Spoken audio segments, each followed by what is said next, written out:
Hello guys, welcome to Ivana kitchen. আজকের এই ভিডিওতে আমি মাত্র 10 মিনিটে তৈরি করে নিয়ে যাবে এরকম একটা ক্রিস্পি চিকেন রেসিপি আপনাদের সঙ্গে শেয়ার করছি। অনেকটা সহজভাবে দেখানোর চেষ্টা করেছি। আশা করি আপনাদের ভিডিওটা ভালো লাগবে আর অনেক বেশি সহজও লাগবে। আর যারা এখনও পর্যন্ত আমার চ্যানেলটা সাবস্ক্রাইব করেননি তারা অবশ্যই গিয়ে চ্যানেলটা সাবস্ক্রাইব করে পাশে থাকা বেল আইকনটা প্রেস করে দেবেন। ক্রিস্পি চিকেন বানানোর জন্য এখানে আমি 200 গ্রাম বোনলেস চিকেন নিয়েছি। চিকেনগুলো পাতলা আর লম্বা করে কেটে নিয়েছি। এরপর এটাকে ভালোভাবে ধুয়ে নিয়েছি। এবার চিকেনগুলো ভালোভাবে ম্যারিনেট করে নিতে হবে।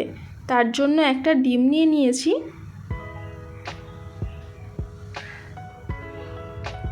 আর এতে পেঁয়াজ পেস্ট 2 টেবিল চামচ দিয়ে দিচ্ছি।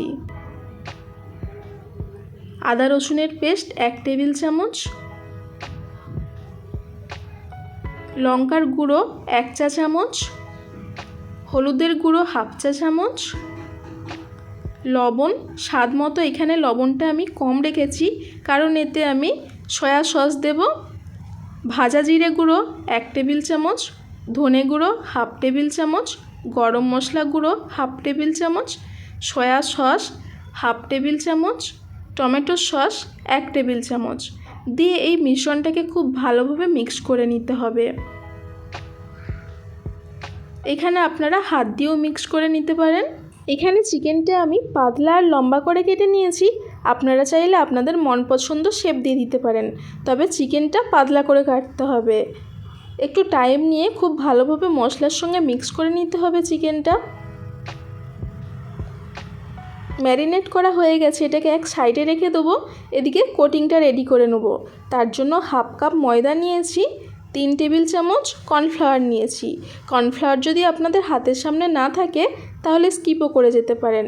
এখানে 1 চা চামচ লঙ্কার গুঁড়ো নিয়েছি, 1/2 চা চামচ লবণ নিয়েছি, ভাজা জিরে গুঁড়ো 1/2 টেবিল চামচ নিয়েছি আর কিছুটা পরিমাণ ফ্রুট কালার নিয়েছি। এটাকে আপনারা স্কিপও করে যেতে পারেন। দেন এই কোটিংটা খুব ভালোভাবে মিক্স করে নিয়েছি। এদিকে ম্যারিনেট করে রাখা চিকেনের একটা পিস নিয়ে এই কোটিংয়ের মধ্যে ভালোভাবে কোট করে নিতে হবে। হালকা হাতে কোট করে নিতে হবে, খুব একটা বেশি চেপে চেপে এতে কোট করা যাবে না। একটা কোট করে রেডি হয়ে গেছে। এবার এটাকে আমি তেলে দিয়ে দেবো। আমি আগে থেকে একটা প্যানের মধ্যে তেল গরম করে রেখে দিয়েছিলাম। এই চিকেনগুলো কোটিং করে সঙ্গে সঙ্গে তেলের মধ্যে ফ্রাই করে নিতে হবে, তাহলে ক্রিস্পি হবে। যদি রেখে দেন কোট করে তাহলে কিন্তু এতটাও ক্রিস্পি হবে না। আমি এখানে সঙ্গে সঙ্গে একটা করে কোট করছি আর তেলের মধ্যে ফ্রাই করে নিচ্ছি। চিকেনগুলো তেলের মধ্যে দেওয়ার আগে তেলটা খুব ভালোভাবে গরম করে নিতে হবে আর পুরোটাই হাই ফ্লেমে রেখে ফ্রাই করতে হবে, তাহলে খুব ভালোভাবে ক্রিস্পি হবে। যদি লো ফ্লেমে বা মিডিয়াম ফ্লেমে রেখে এই চিকেনটা ফ্রাই করেন তাহলে কিন্তু নরম হয়ে যাবে, খুব একটা ক্রাঞ্চি হবে না। পুরোটাই হাই ফ্লেমে রেখে আমি ফ্রাই করে নিচ্ছি।